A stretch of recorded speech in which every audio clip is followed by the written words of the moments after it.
大家好，我係清掃師黃 Sir， 歡迎嚟到我個 channel。中意聽嘅朋友記得留言 like 同埋 share， 唔中意我嘅朋友更加要 share 俾你唔中意嘅人。第四集解構香港借錢生態。咁通常啲客咧揾黃 Sir 去做欠債諮詢咧，咁我第一時間我都會 send 個 list 俾佢哋，咁填啲個人資料啦、名啊、幾多歲啊、職業啊、月入幾多啊，咁最重要就梗係佢哋嘅欠債狀況啦。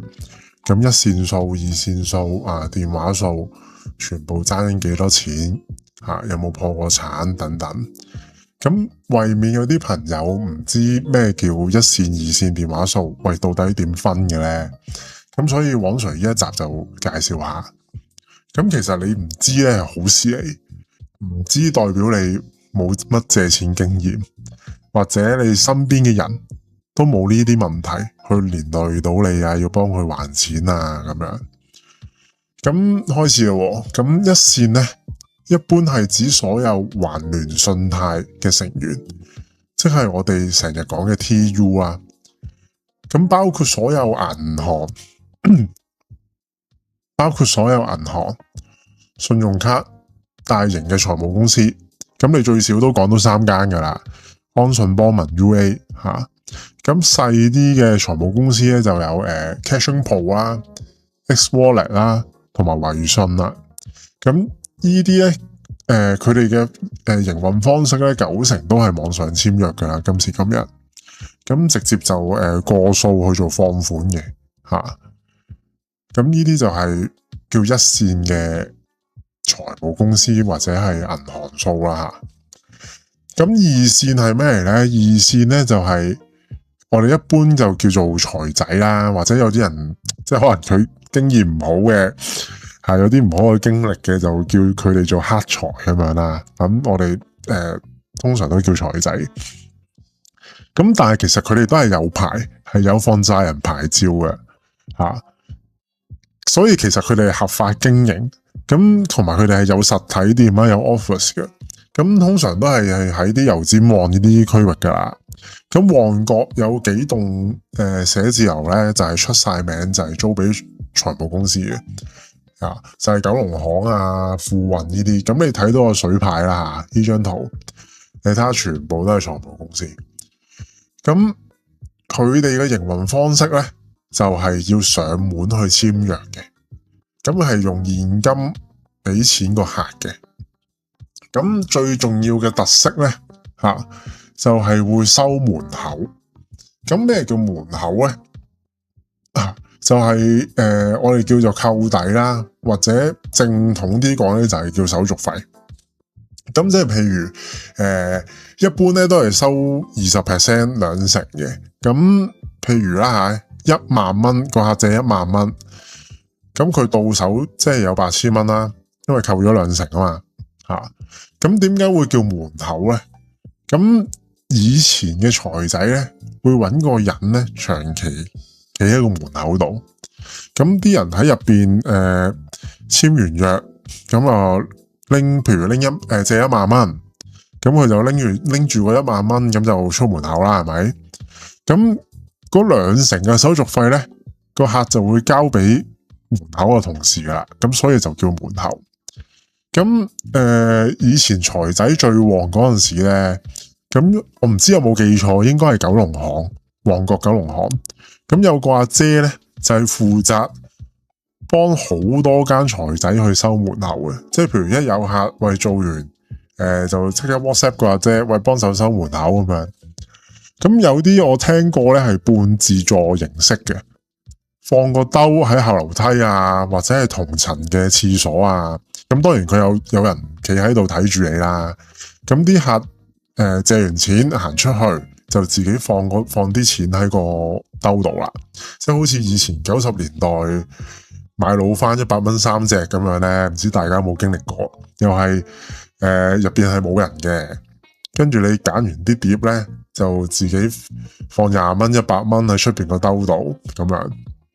咁可能你會問啊，點解要咁多此一舉咧？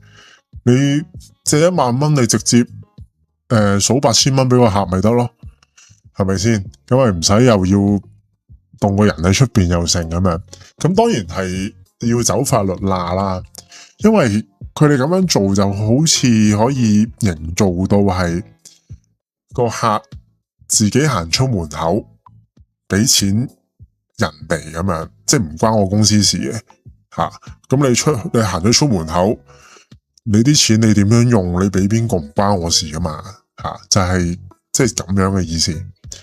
咁其實咧有啲人講啊吓，收門口呢樣嘢咧係以前英理財務黃桂芬去創，即係佢諗出嚟嘅。咁黃桂芬就好出名啦，不過好多年前喺油麻地嗰度跳咗樓啦。呢個遲啲再講啦。佢哋係四兄弟稱為呢個犯罪家族吓，佢係創立英理財務。咁有嗰陣時咧，英理咧就出名咧就係要買眼鏡券嘅。佢哋用眼鏡券咧去代替咗呢個手續費。咁係點樣咧？係你借10000，咁又係要2成手續費啦。咁佢就要逼你咧就買2000蚊眼鏡券。咁佢真係俾咗眼鏡券嚟嘅。咁嗰間眼鏡券咧都係真係可以用嘅。咁我唔記得啦，好似係譬如英理財務嘅同層定樓上樓下，佢哋真係開咗間眼鏡鋪吓，咁樣去叫做化咗條數嘅吓，又係走法律罅啦。咁再嚟咯，咁電話數係乜嘢嚟呢？電話數咧，其實即係所有無牌放貸嘅統稱。咁老土啲講咧，就係叫貴利。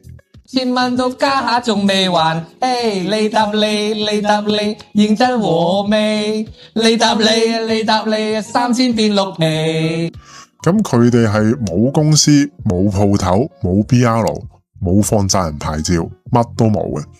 咁以前嗰個年代，就你要借貴利就梗係要揾啲貴利佬啦，你要親身去啊。咁你就可能要去啲魚欄啊、麻雀館啊，即係黑社會鬥嘅地方先可以借貴利。咁你借得呢啲錢嘅人，咁9成9一係賭錢，一係就吸毒嘅啫吓。咁佢哋自然有佢嘅方法去接觸到嗰啲人啦。即係好似黃 Sir 以前都識過大哥，長期揸住條藤條，即係踎喺一間茶餐廳度打躉嘅。長期啦咁樣拎住個電話，係咁喺度屌啊！真係拎住條藤條喺度啊！有捉啲債仔入去喺度嗌杯凍檸茶俾你，跟住係咁 fit 你大髀咯，叫你打電話咯，逼你打電話去跑餐咯，借錢還錢。以前就係要咁樣運作咯，即係啲陀地去做嘅。咁今時今日，基本上你有個電話咧，你開到個 WhatsApp 咧，就可以放貴利嘅啦。即係基本上都唔關黑唔黑社會事嘅。你電話邊個冇啫？而家係咪先？你都可以做噶，你夠膽就得噶啦。基本上，咁佢哋而家咧，其實就會自稱咧，就會做網貸嘅。咁佢唔會話自己係電話數，話自己係貴利噶嘛。咁你都唔會借啦，係咪先？咁啲財務中介咧就會氹啲客，喂，你唔得閒出嚟啊？你要翻工，咁不如介紹間網貸公司俾你啦。咁你又唔使特登請假出嚟借錢啊咁樣。咁個方式咧，通常都係借1萬，咁到手係7000蚊吓，即係狼啲嘅，即係個手續費係3成嘅。咁佢哋個還錢嘅方式咧，就係每7日就要入一個數咧，就淨係息嚟嘅啫。譬如你借1萬，可能每7日咧就要還1000蚊利息咁樣。咁咪有數得計啦。你借1萬到手都係7000，咁其實佢7個禮拜佢回本噶咯。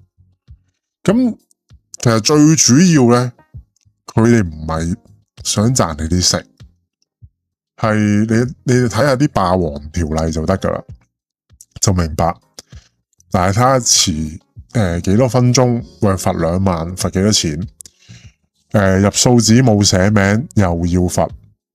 咁入數紙冇寫名要罰呢個咧係最多人中招啊！即係往常嗰啲客咧好多時都係話喂我俾人屈錢去話我張入數紙冇寫名，跟住而家又要罰3萬，又話公司規矩唔得咁樣。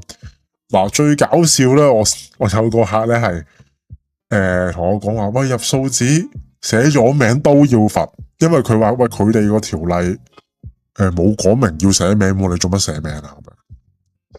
咁同埋因為咧佢哋係冇公司噶嘛，咁所以啲入數戶口咧全部都係啲個人戶口嚟嘅，即係有啲就一定要你淨係可以用入錢機食錢機，就唔俾用轉數快啊，唔俾轉賬嘅咁樣。總之所有嘢都係佢哋講嘅啫。喂，咁可能你會問啊，點解啲人會去借呢啲數咧？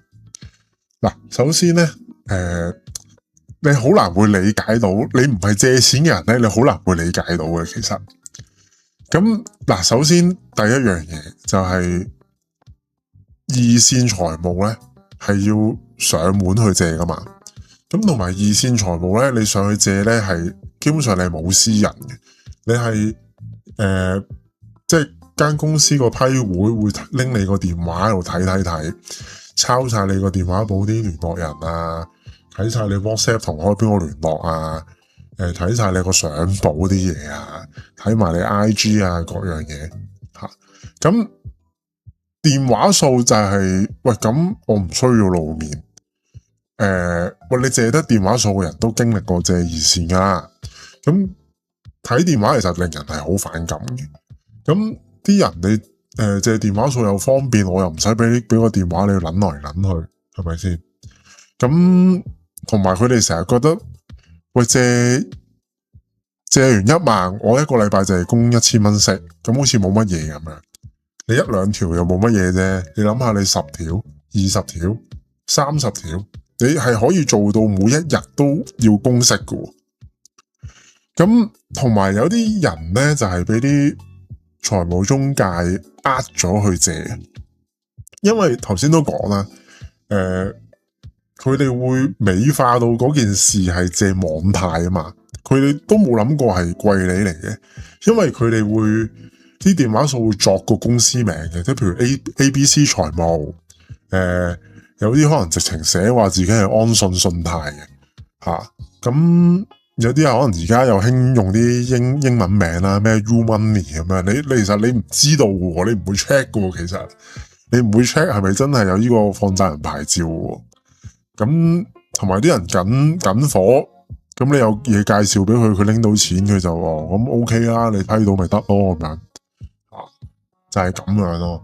咁所以日後你見到網上share 嗰啲欠債諮詢咧，咁通常我都會10個有9個客都係有電話數啦，咁我就會慢慢咁樣解構啊，喂佢爭佢咩錢啊，我點樣幫佢咁樣嘅。咁今集就係咁多先咯，希望大家對呢個香港嘅借錢嘅生態圈咧有多少了解啦。大家睇完呢條片，如果有啲咩問題，記得留言，王 Sir 一定會答你哋。拜拜，王 Sir 今日就講到呢度，大家記得留言、like 同 share。如果你有任何欠債或者追債上嘅問題，隨時可以聯絡我傾訴事。拜拜。